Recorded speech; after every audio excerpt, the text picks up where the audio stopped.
everybody, and welcome back to Journalist Talk. Today, I have Melanie Guerrero with me. She's a journalism undergrad student at CSUN and one of my dearest friends. So, Melanie, thank you so much for coming. You're very welcome. Thank you for having me.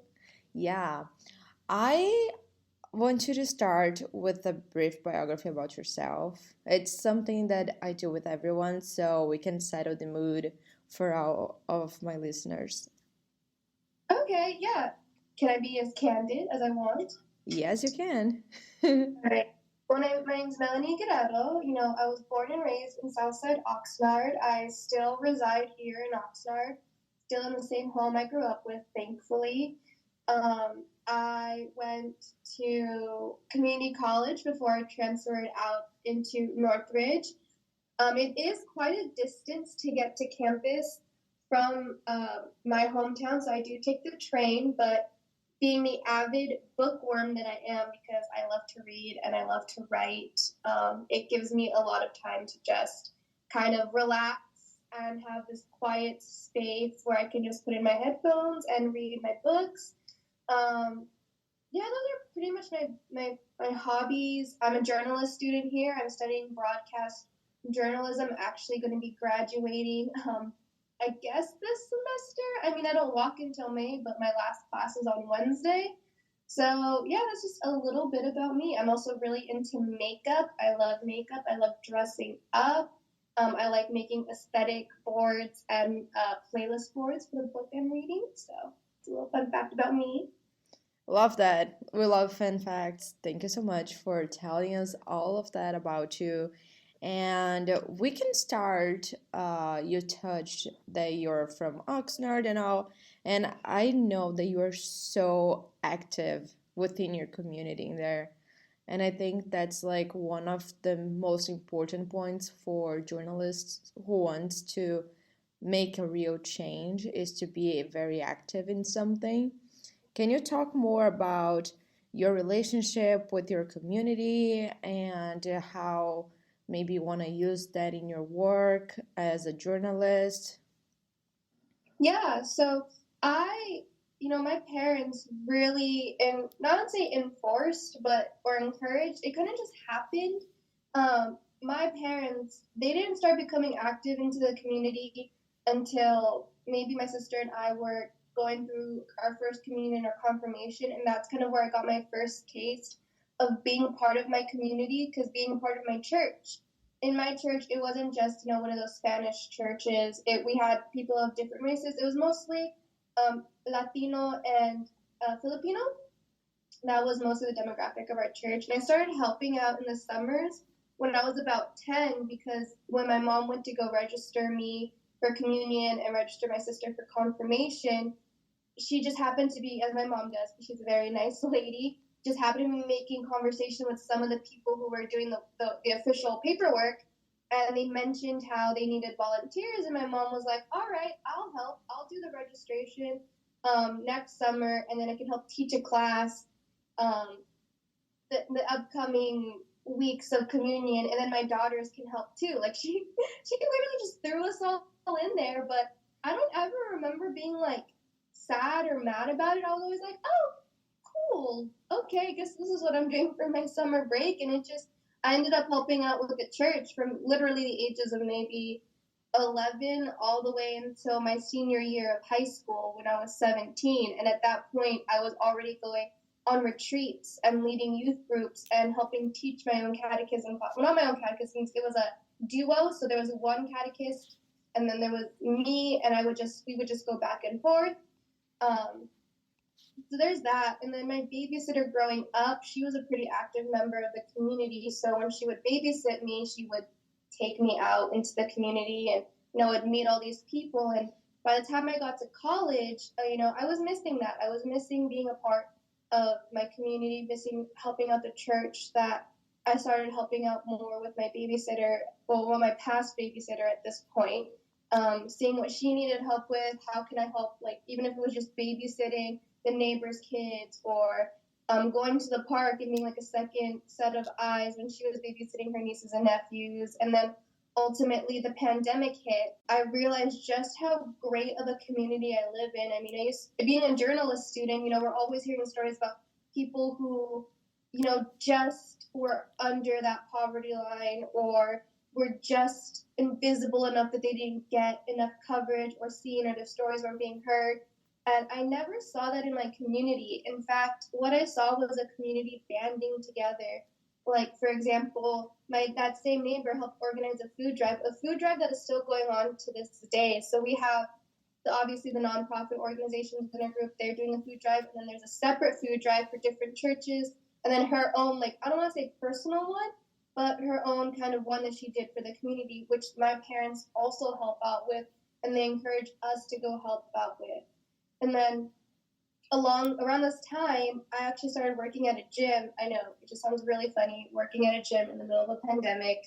That's just asking for some trouble, but no, it was actually very beneficial because that particular gym, even though it was kind of a corporation of some sorts, it really brought in a lot of people, like professors from the local community college, high school kids, teachers. It brought in those same youth group leaders that I worked with previous. It was a whole kind of mosh pit, or whatever you want to call it, of just diverse beings who just wanted to communicate and wanted to tell you about their day, and you tell them about their day, and then it ended up turning into, well, how can I help you? How can you help me?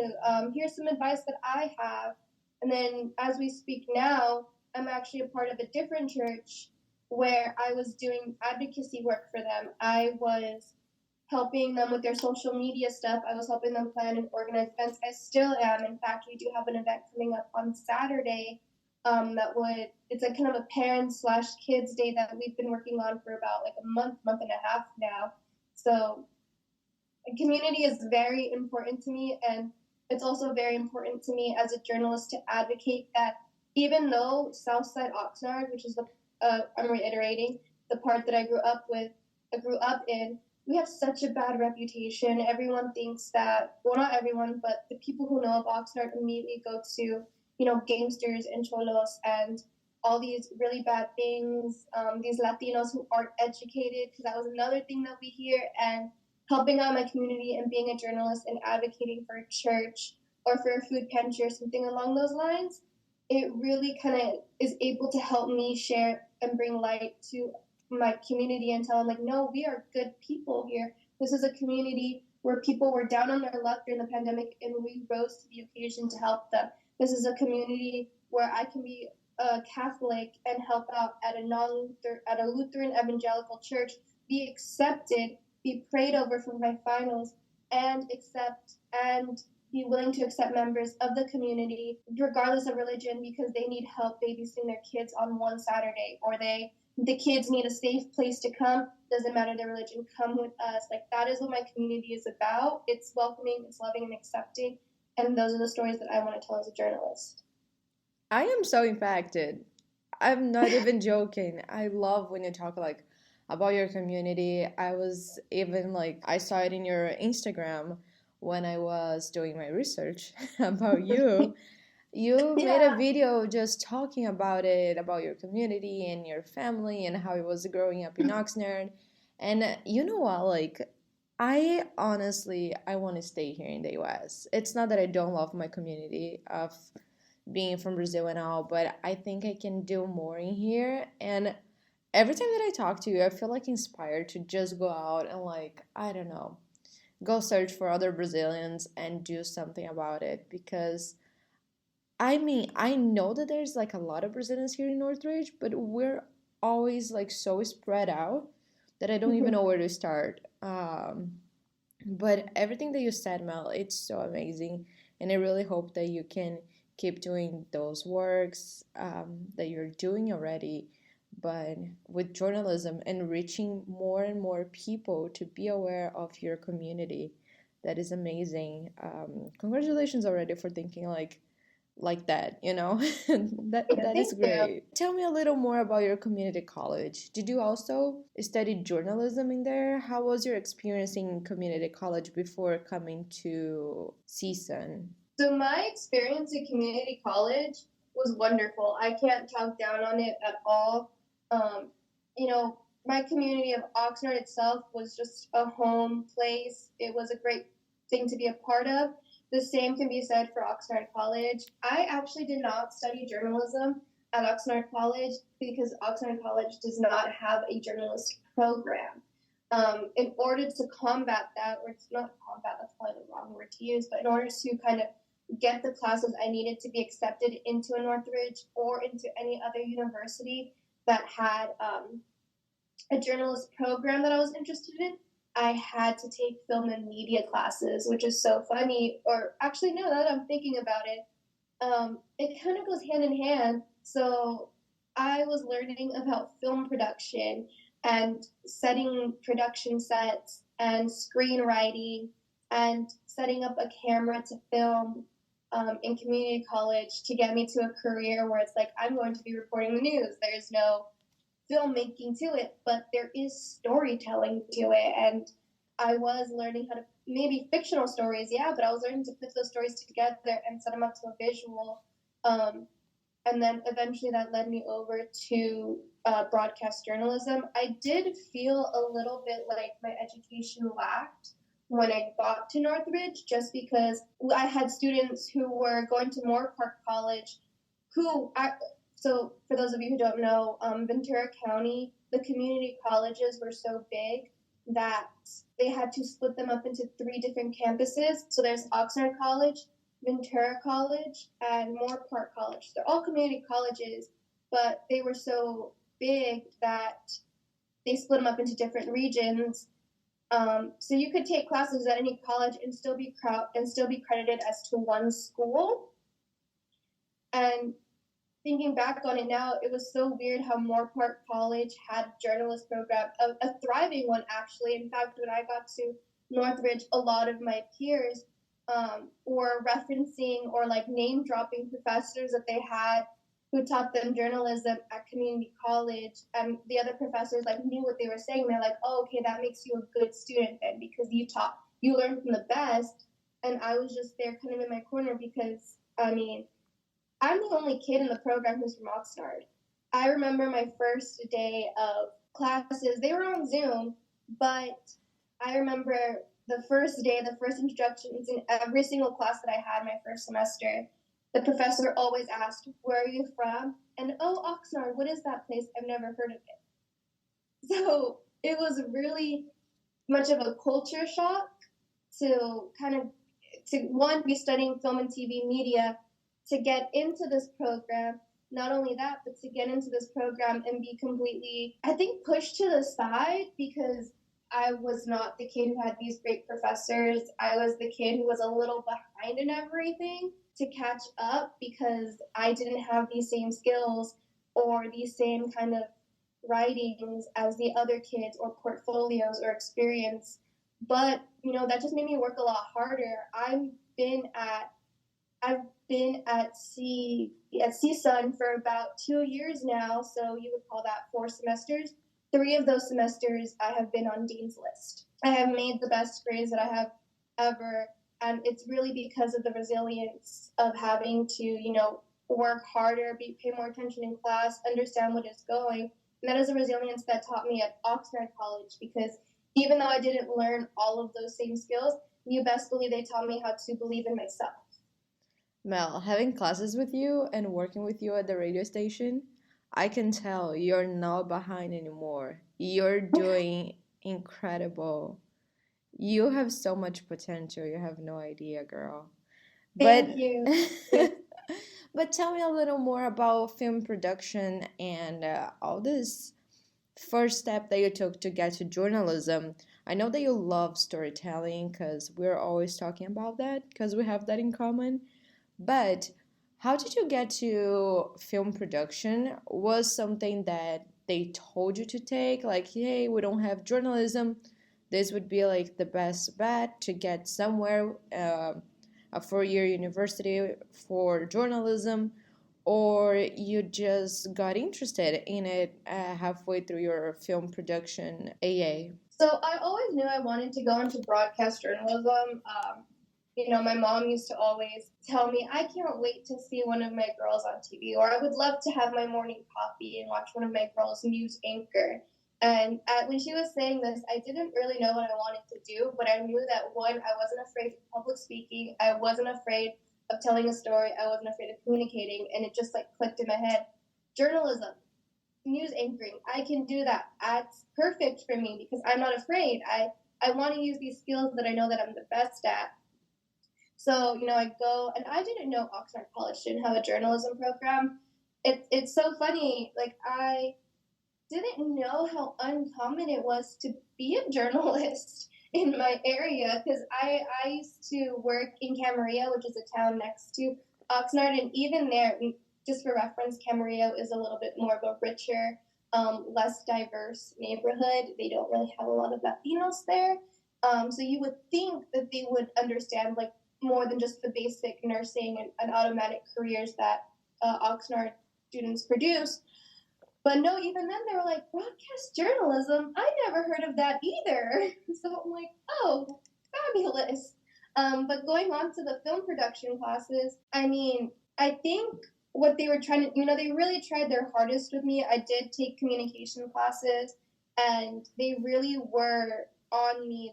They really believed in me. And that sounds really weird to say because it's like a lot of kids go to school, they go to classes, and they just do their thing versus me. Like, when you're a student at Oxnard College, you have guidance counselors who are checking up on you. You have professors who are checking up on you. They are not going to let you fail. You have a whole team of resources who are there to help you out.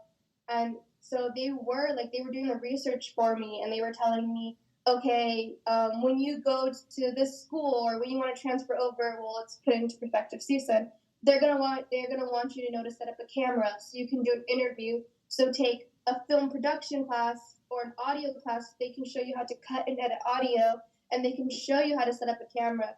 Sure, it's going to be for a movie, but when you go over there, at least you know the skills or some skills on how to do it for an interview. And there are some times, even though I say some of my education lacked, there's some of where my education thrived because now I knew, because sometimes filming a movie or a short film is a little bit more complex than filming a interview, like a stand-up interview. And I was like, oh, this is easy. I've got this. I know the questions to ask, and I know how to set it up. I know the rule of thirds. I don't have to do any crazy sequences because I had such an extensive film knowledge that it made interviewing with the camera so much easier. The same thing for screenwriting was like, I'm sorry, we don't have any journalism classes that teach you how to properly write, but here's 3 general English classes that you can take that'll show you 3 different types of writing, plus a screenwriting class that'll show you the importance of storytelling in different ways.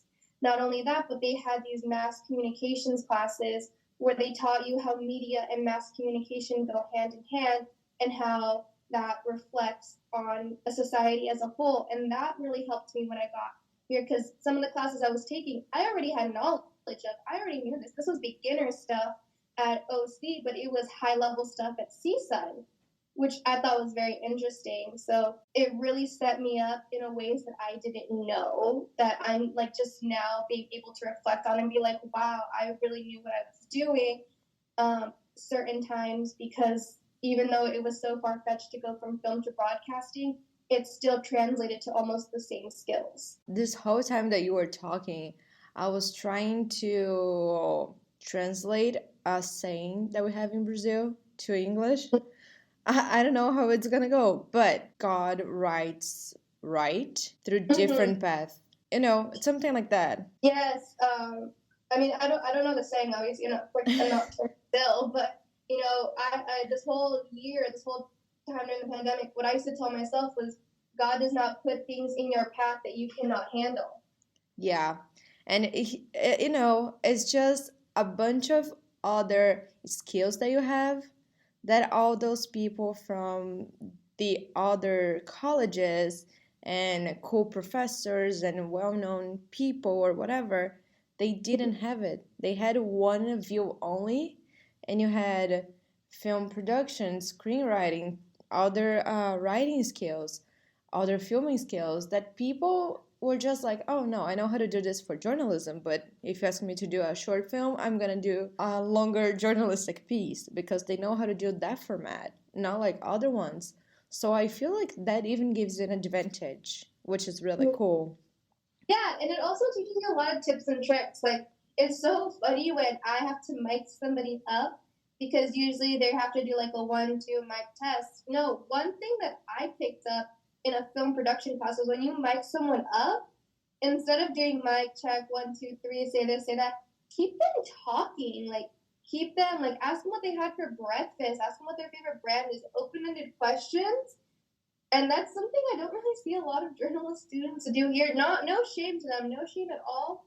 You know, do what you got to do to help you get that story. But that was just another trick that helped me was like, oh, just have a conversation when you're doing a mic check. And that's invaluable because not only do you have a conversation with them and you get your levels, but you also start kind of creating this foundation of friendship and like friendliness and personalness that you really want to achieve as a journalist when you're trying to get the story.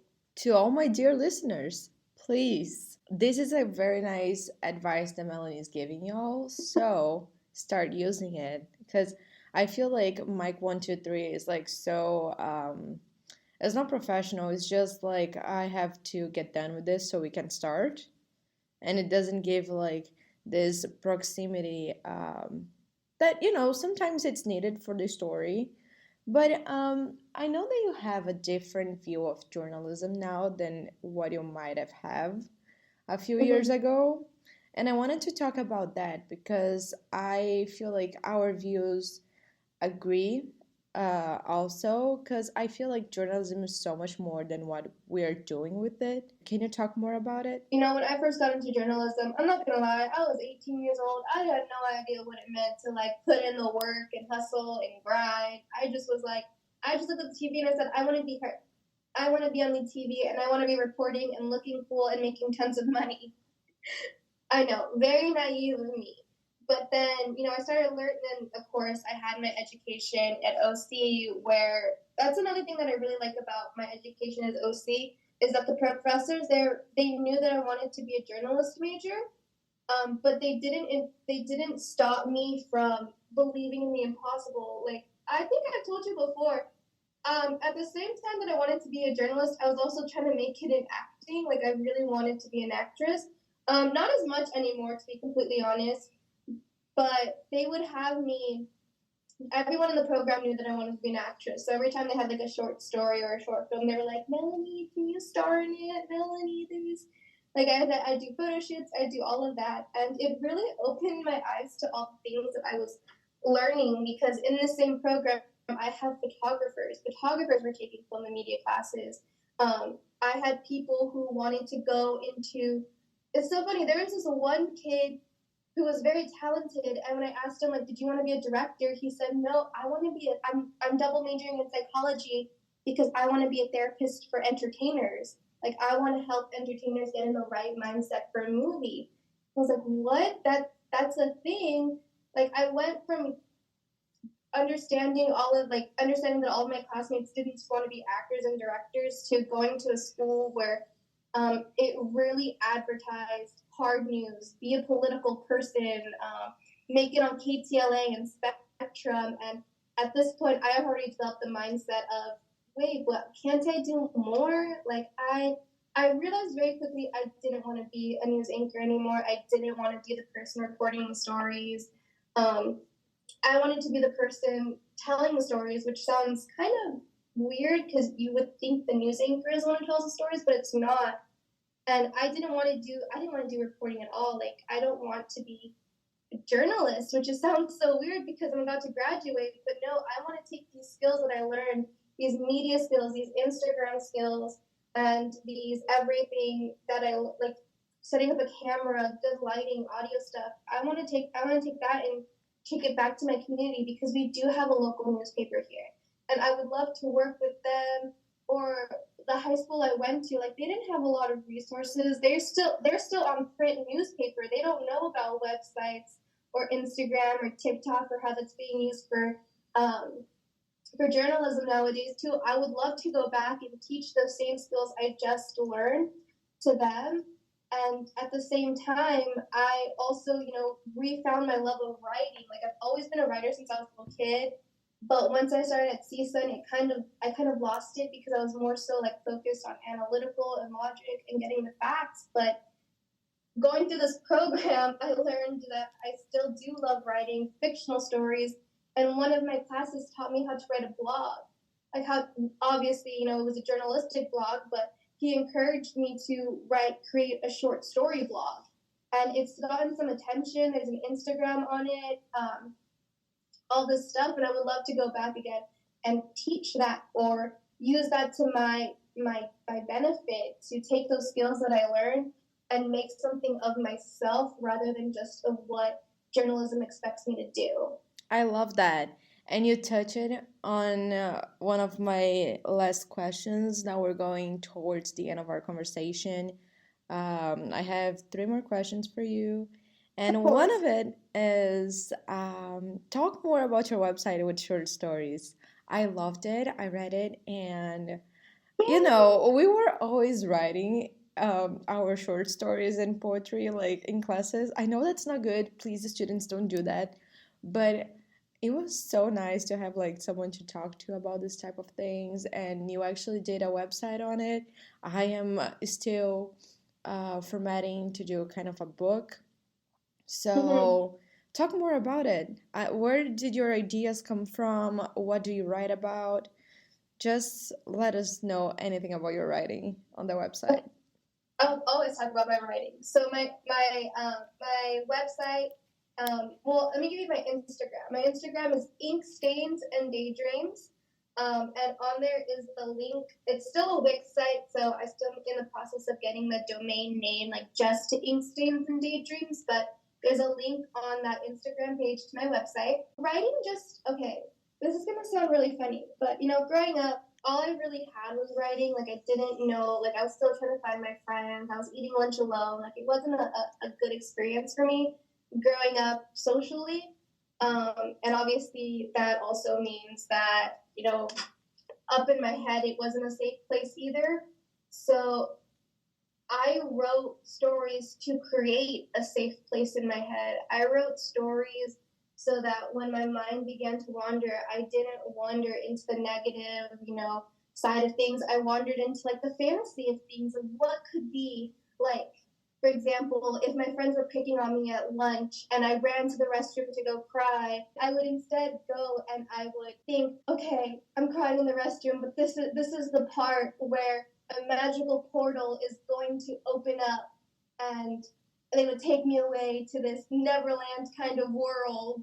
And that's kind of where it stemmed from. And then I love fiction. I absolutely love fiction. I love romance. We talked about this. All of my stories will have romance in them. But it stemmed from that taking the impossible and making it possible, or taking a bad situation and making it a better situation. I write right now. The stories I'm currently working on have a lot to do with like magic, because I love magic and I love what could like be like all the outcomes we can do with that. Like there's magical schools, there's the underdog who didn't know that they had powers, there was all of that. Sorry, I'm losing my train of thought here. I just see, this is what writing gets to me. I start thinking of so many ideas as I talk about it. I know last year I wrote a story because my mental health wasn't in the best state of mind. Mental health, but not best state of mind. And I needed an outlet, and I didn't know. Like I thought listening to music, going on walks would help me, but it wasn't doing what it's supposed to do. Like what helped me out was putting it all into a story. So I ended up writing a whole story that took me the entire semester about a girl who lives in this village and suffers from mental health, but she's also a healer, and she ends up finding this found family with a bunch of misfits from a neighboring village and helps like kind of save their town and save their world. And in it, I wrote about characters who look like me. I am brown-skinned, black-haired Latina. We don't hear about those in fantasy stories. I am, shorter. I'm not curvy like Latinas. Let's put it that way. I don't look like the stereotypical Latina we see on TV. So she looks like that. I wrote characters about the people who I went to school with, again, who were, Filipino or Samoan or of different cultures that we don't hear about. And I wrote characters that looked like them and all the struggles that they go through. And of course, I was very proud of myself. It sounds really weird to say, but I was very proud of myself because I ended up writing a scene about the character having a panic attack. And I was just thinking to myself, this is exactly how I feel when I feel like I'm having anxiety or that the walls are closing in. And it was a really powerful moment for me to admit, oh my gosh, it was through writing that story that I was able to admit to myself, oh no, I'm having mental health struggles. What I just wrote that this character happened has actually already happened to me. I need help. And writing that story inspired me to get help and pursue like therapy. And that's what I hope that people get from my writings is that same feeling of like they realize something within themselves. And yeah, that's pretty much the basis of what my writing stems from, trying to create a good outcome from a bad outcome. I love that. I love that. And I really want to see more of your writing, Mel.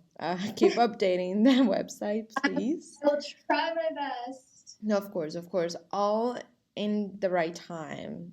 You Mm-hmm. don't have to rush anything in your life. Everything happens at the right time that they are supposed to. And that's the great thing about writing is that we hear about these authors who are like, yeah, like for example Anna Todd that wrote After. She's like, yeah, I dedicated 6 hours to writing and I have this great novel now. And it was a fan fiction, which I love because I am an avid fan fiction reader. Fan fiction will always be number one in my heart. Some of my stories are inspired by fan fictions or fandoms. But I didn't dedicate 6 hours of my day writing. I dedicated like an hour, sometimes more, sometimes less. But that didn't stop my healing process or my creative process at all. I just went at my own pace. I love that. And with all this background that you have and all this work that you've been doing, you've been taking TV classes, radio classes, you have your website, you have all the other side of your community college skills. What is your ultimate career goal? What do you want to do with your life? That is a great question. And I'm also 23 years old and I don't know. And that's okay. That's something I struggled with because I had professors telling me, you have to go work at these news stations. You have to become this great whatever. Then I also had like my own personal thing was like, well, I want to write. I want to be an author. I want to have a book series. And the truth is, I want to do it all. Like I want to one day be able to teach a classroom full of kids how to create their stories or how to become social media influencers, as funny as that says.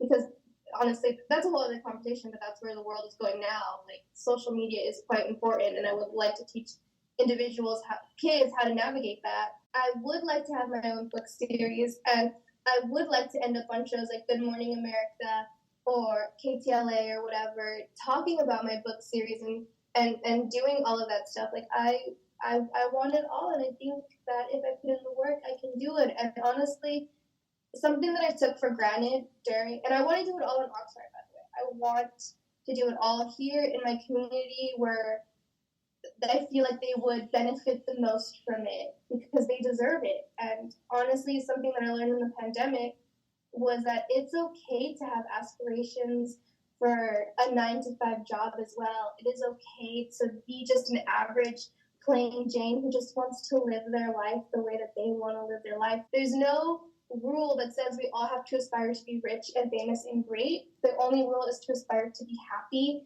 and thankful for and grateful for what we have and give it back. So if that means working a 9-to-5 while I get my book published, or if that means working in my local radio station instead of a big media one, then that's fine. Or if that just means going and becoming like a substitute teacher or a para-educator or pursuing a teaching credential and putting a little bit more time on my clock to find a career, then that's fine too. Yeah, it's totally fine. And, I have so many things that I want to work on. I want to have my books published, but now I really want to work with podcasting. Like it's been so long, and having this podcast is like literally the best thing It's my baby of all of my journalism projects because I Yeah. feel like I can be so close to people and it doesn't interfere when I interview my friends because sometimes journalists they don't have the chance to tell their own stories and that's what I want to do in here, you know, and having people coming in and telling me about their super different backgrounds and what they want to do with their lives and what is their projects, personal projects and works and stuff that they want to do is just like so fulfilling to be able to give like people who give other people voices their own. So I am so like focused in audio and my writing and also I get it. We all want everything and with the right effort Mhm. and you know willingly to stay up nights and stuff to do everything they have to do. It's gonna be worth it. When I first started CSUN, I was like news anchor or true crime podcast host. But then somebody told me that I wasn't going to make it, and that really upset me. One of my classmates legit was like, yeah, you want to be a true crime podcaster? Good luck with that. And I was like, wow, okay, this is what I'm stepping into. And that's kind of when my journey of do I really want to be a journalist? Do I really want to um, develop an attitude like some of my classmates? No, I don't. So while I still have other aspirations, because I totally agree with you about podcasting, how important it is to give people a voice, especially on something that's becoming so popular like a podcasting platform. You know, I 110 agree, like that's important. We need that. And I would love to pursue that at one time or another. But again, that just, again, adds to the growing field of like, with this degree, anything is possible. With these skills, anything is possible. That is true. Journalists, they can do so much, and we focus on the traditional, on what people expect us to do, that we don't explore everything that we have, like right in front of us. We have the Yeah. mediums, we have the skills, we have the thoughts, but we don't have the courage. I think that's the word. We're not brave enough to break those traditional stuff, you know, like we don't do it. Yeah, it's so funny because journalism is a profession where they teach you to be um, brave and to go out there and get the story and do what you got to do. But then at the same time, it's also a place where it's like, okay, to do what you got to do, but make sure it's in the realm of what we want you to do. It's such an untraditional kind of career because you have to go and do all these things and you have to constantly be developing your media skills. But at the same time, it's so traditional because you have to follow a hierarchy, which Yeah. is weird. It's just like, wait, you taught us to do all these things and to ask for forgiveness instead of permission, but now you're telling us that when we graduate, everything is about permission. Yeah, that's insane. And to finish our conversation today, unfortunately, we went so long in here. It's so great to talk to you about this because I feel like we could have hours long conversations about it. Honestly, that's my fault. I'm a talker. I love that. Don't worry. Podcasting is all about the voice, whatever we're talking about in here. I just wanted you to give people who are graduating also right now and they also didn't figure it out what they want to do in the future for them not to fall into this pressure that we all have after graduating like find a job, do this, do that, fall into that box. What is your advice for people? Breathe. Honestly, breathe. Just because they taught you one thing at college doesn't mean it's the end all by all. Do what's best for you. If you need, I mean, I was constantly told, like, it's so funny in my town, I was constantly told, oh, you're graduating? That means you're going to take a break, right? And I was like, what? They're like, yeah, like you've been in school for 5 years. You should take a break. And honestly, I was like, that's an option? That's a thing. I can breathe. That's my advice to anybody who's graduating and they realize that their degree isn't for them.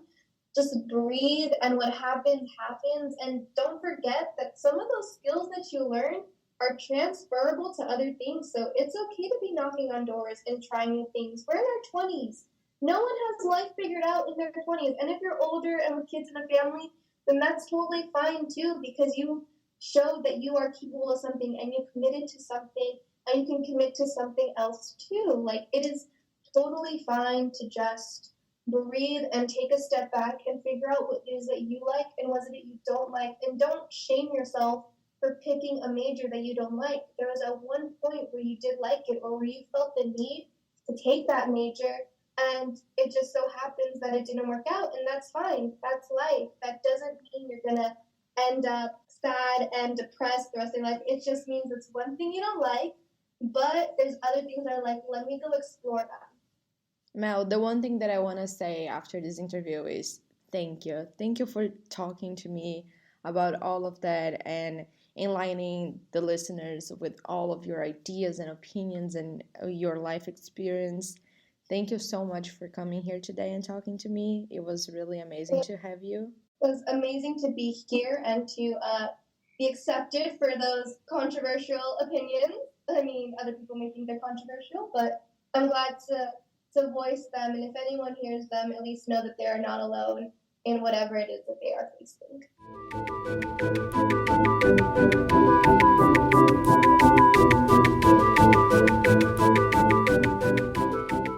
So, everyone, this was our episode, and I'm really glad that you guys are here and enjoying it. So, be ready to enjoy this new season. I am bringing more stuff besides the interviews for you guys related to journalism, so I hope you all enjoy that. And meanwhile, while I have you here, I have some news too. I decided to start our Facebook page, and it's Journalist Talk. So if you find it there, just click it and follow, and like, and interact with me with the posts and all. And I also have a website. It's podpage.com/journalist-talk. And my Instagram is at Bea Barros Felice News. So all of that I'm gonna put in the show notes, but here it goes. It's a reminder for all of you. And I am excited for this new journey of season 3 in 2023. And for all of you, my listeners, I'll see you guys in the next episode.